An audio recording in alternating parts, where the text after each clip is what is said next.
Hi friends, YouTube पर सभी का स्वागत है। दोस्तों मैं फिर सब सभी के सामने EHD04 का सबसे महत्वपूर्ण इम्पोर्टेंट प्रश्न लेकर आया हूं। और यह एक ऐसा प्रश्न है जो लगभग हर बार एग्ज़ाम में पूछा गया प्रश्न है। आप जितने भी EHD04 के प्रश्न पत्र प्रीवियस ईयर के देखेंगे उसमें यह प्रश्न आप कॉमन पाएंगे। और जैसा कि आप जानते हैं कि मैं अपने चैनल के माध्यम से ऐसे ही वीडियो को लेकर आता हूं जिनके एग्ज़ाम में आने की संभावनाएं काफ़ी अधिक होती है, या जो प्रश्न एग्ज़ाम में सबसे ज़्यादा बार पूछे गए होते हैं, मैं ऐसे ही प्रश्नों को अपने चैनल के माध्यम से अपलोड करता हूं, जिससे कि जो आपको जो है आसानी से अपने एग्ज़ाम का प्रिपरेशन पहले से कर सके। तो प्रश्न एग्ज़ाम में बनकर आता है कि पंचसखा काव्य की सामाजिक पक्ष का वर्णन करो। ओके, मैं फिर से प्रश्न को बोल दे रहा हूँ कि पंचसखा काव्य की सामाजिक पक्षों का वर्णन करो। तो अगर यह प्रश्न आ जाए तो सबसे पहले आपको सभी को जो है हेडिंग के तौर पे लिखना है, क्योंकि अगर हेडिंग के तौर पे आप एग्ज़ाम में लिखते हैं तो आपको अच्छे नंबर दिए जाते हैं। इसलिए आप किसी भी प्रश्न का एग्ज़ाम आंसर लिखें एग्ज़ाम में तो उसका आंसर जो है हेडिंग के तौर पे ही लिखें। मैंने यहाँ पर 5 पॉइंट लाया हूँ जिसके अंतर्गत मैं इसको समझाऊँगा कि इसके अंतर्गत क्या लिखना है। ओके, तो सबसे पहला आपको हेडिंग देना है जाति प्रथा का विरोध। ओके, पंचसखा काव्य की सामाजिक पक्ष के अंतर्गत सबसे पहला आपको हेडिंग देना है जाति प्रथा का विरोध। इसके अंतर्गत लिखना है कि जाति प्रथा का विरोध जो है वह पंचसखा काव्य की सबसे प्रमुख विशेषताओं सामाजिक विशेषताओं में से एक रहा है, क्योंकि इस काल में जितने भी कवि हुए थे, जितने भी रचनाकार हुए थे, पंचसखा कवियों ने जो है अपने रचनाओं के माध्यम से समाज में जो जाति प्रथा व्याप्त था उसको जो है दूर करने का प्रयास इन्होंने किया है।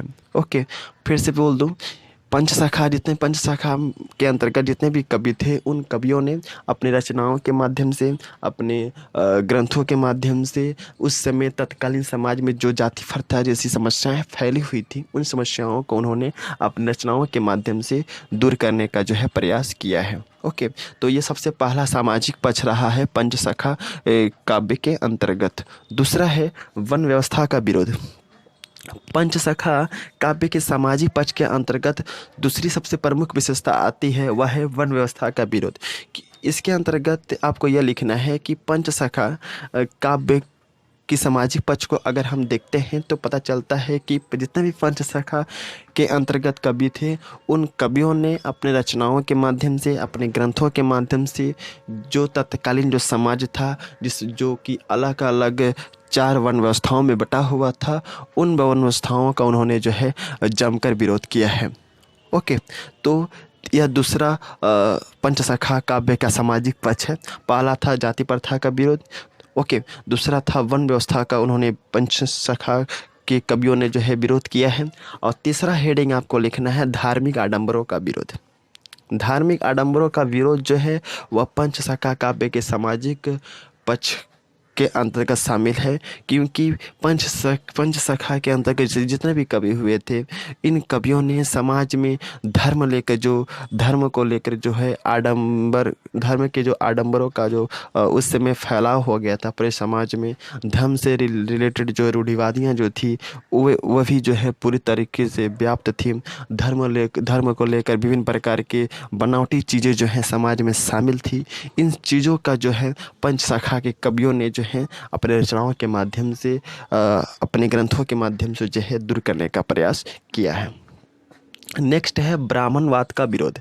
ब्राह्मणवाद का विरोध भी जो है पंचसखा कवियों के सामाजिक पक्ष के अंतर्गत शामिल होता है, क्योंकि इस पंचसखा कवियों ने जो है समाज में ब्राह्मणवाद का उन्होंने जमकर विरोध किया है, और इस चीज़ को दूर करने में भी जो है पंचसखा कवि जो है सफल भी हुए हैं कुछ हद तक।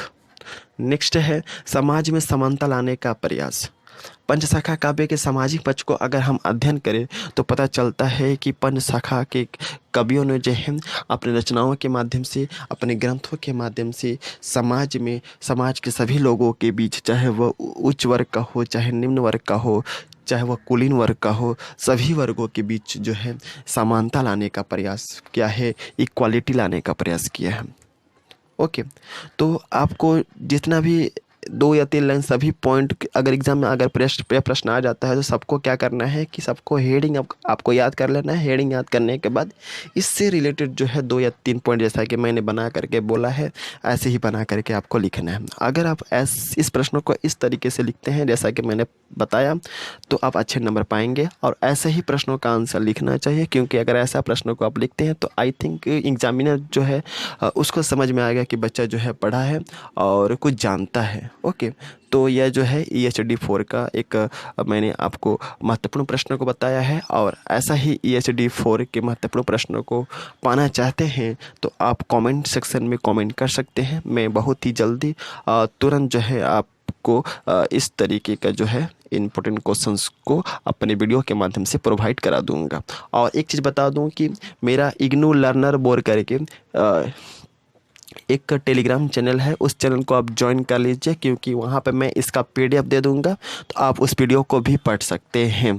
तो आप जल्दी से जल्दी इग्नू लर्नर मेरे टेलीग्राम चैनल को ज्वाइन कर लें और वहाँ पे आपको मैं इसका PDF दे देता हूँ। ओके, और कुछ भी पूछना है तो आप कमेंट करके पूछ सकते हैं। और बस इतना ही। और एक चीज़, thanks and also thanks for watching my video. Okay, thank you.